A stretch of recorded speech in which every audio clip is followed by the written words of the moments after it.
urusan dan lain-lain. Oh berarti Pak Haji menilai, wah ini orang nyari-nyari, paham gak nyari-nyari?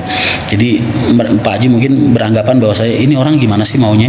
Udah diurusin, kita udah tanggung jawab, kok dia bisa memviralkan kalau kita nggak melakukan itu semua? Pak Haji merasa dicemarkan nama baiknya. Nah, jadi ini tadi pengurus gua Mas, besok diperintahkan ke Jakarta untuk nemuin pengacara keluarga buat ngurusin, ya paling nggak memberikan somasi lah, atau mungkin menindaklanjuti masalah ini, karena kan itu dipost di akun media pribadinya si mbaknya, kan itu akun pribadi dia Mas. Jadi UIT masuk Mas, undang-undang UIT pencemaran nama baik itu masuk ya, karena bentuknya fitnah, makanya mbaknya jadi nutup akun Instagram sama TikTok.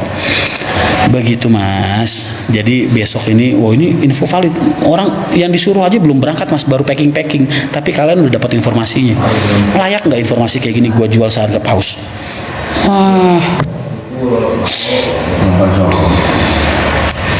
Paham ya? Jadi bukannya Pak Haji kejam, bukan. Tapi Pak Haji juga harus membersihkan namanya Mas. Kan kalau berita sudah dilempar ke publik, ya syukur kalian yang seneng sama kita, yang percaya sama kita, percaya. Kira-kira yang nggak suka sama kita, atau mungkin pihak yang nggak tahu apa-apa, menghujat Pak Haji nggak kalau ngedengerin omongan sepihak dari pihak sana? Nah ini yang perlu diklarifikasi oleh Pak Haji.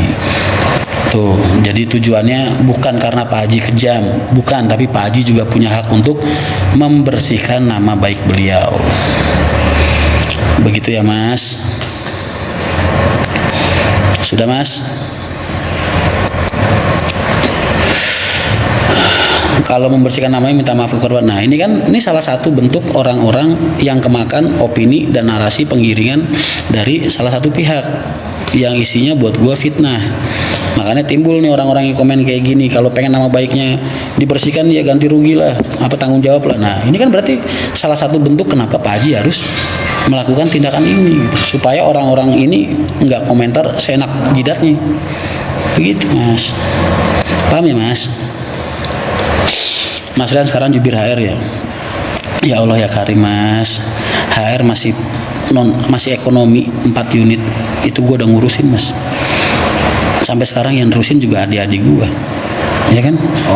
Masa iya gue salah Mas ngewakilin keluarga gue buat ngomong. Cepu iki pancen oke lah iya. Cepu. Kan gue bilang, lu ngasih gue paus tadi kagak rugi benernya. Lu emang ayah lu. Sembodo rugi 2 miliar Mas. Itu kan versi dia. Iya kan? Emang kalian tahu aslinya kayak gimana? Orang kalau sudah terbiasa berbohong di depan publik Mas, mereka enjoy aja ngomong seenak jidat mereka. Ya kan? Nanti fakta akan berbicara. Tunggu aja, lihat aja nanti.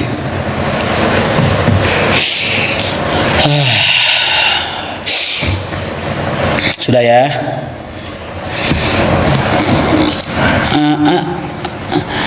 Pandainya lidahmu memutar balik kata. Pausnya hilang nggak apa-apa. Udah gue tadi bercanda kok Mas. Bercanda.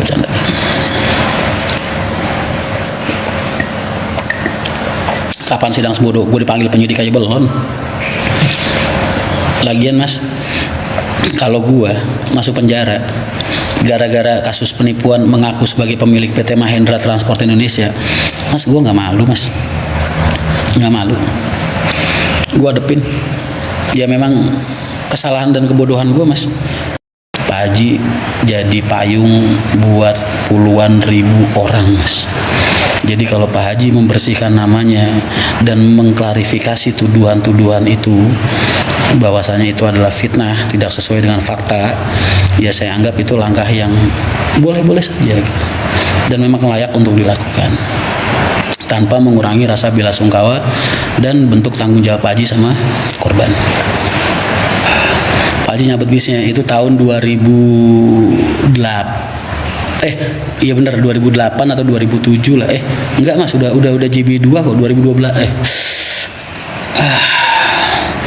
HM-nya tuh nomornya 98, supirnya Davidson Mas. Itu bis kalau nggak salah tahun 2008 atau berapa ya. Masih terminal lama Mas, puter balikan bis. Lah, gue itu udah kehabisan bis Mas. Pak Haji tiba-tiba datang, nggak biasa-biasanya Pak Haji itu ke terminal, nggak biasa-biasanya. biasanya. Terus lo nang kok urung rampung, kok belum selesai, udah jam 10, udah jam 9 malam. Ini terminal lama, belum terminal bis yang Kudus yang baru sekarang itu belum, masih yang di tempat mall sekarang itu loh. Nah itu dulu di situ di depan. Nah terus tungguin 98 Pak, 98 datang masuk, lo kok masih belum berangkat Pak, mesinnya bunyi Mas, udah klotak di belakang. Itu berarti koklok Mas, sudah entah itu stang sekernya patah atau mungkin gimana nggak ngerti, tapi mesin itu udah nggak normal, klok tuh bunyi udah. Lah sama Pak Haji, Pak mesinnya udah nggak ada bis dari Jakarta sampai sini baru besok pagi, nggak mungkin bisa diputar balik. Nah, akhirnya Mas sama Pak Haji disabet Mas, ini demi Allah Mas, nggak gua kurangin, nggak gua lebihin. Pak Haji kan pakai sorban. Sehat gue, sehat. Mesin tuh disabet-sabetin Mas sorban nih Mas. Sehat gue, sehat. Melaku, selamat gitu. Tuh Pak Haji, cuman begitu doang Mas. Akhirnya Davidson, wis Mas mangkat wis engko anggar sak kokok ini dalan gue bilang.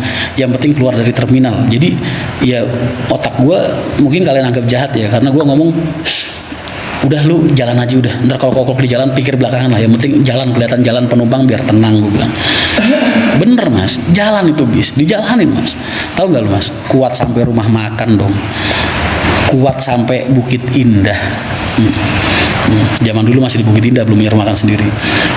Kuat sampai sana Mas, sampai Bukit Indah penumpang turun makan mesin pecah Mas.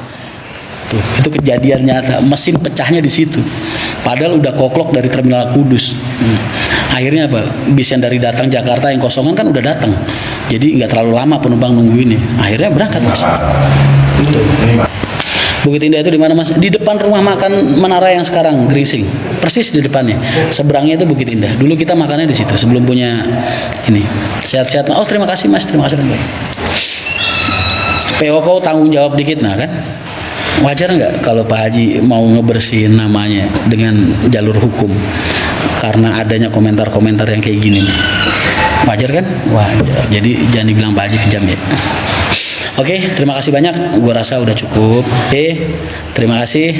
Assalamualaikum warahmatullahi wabarakatuh. Dadah.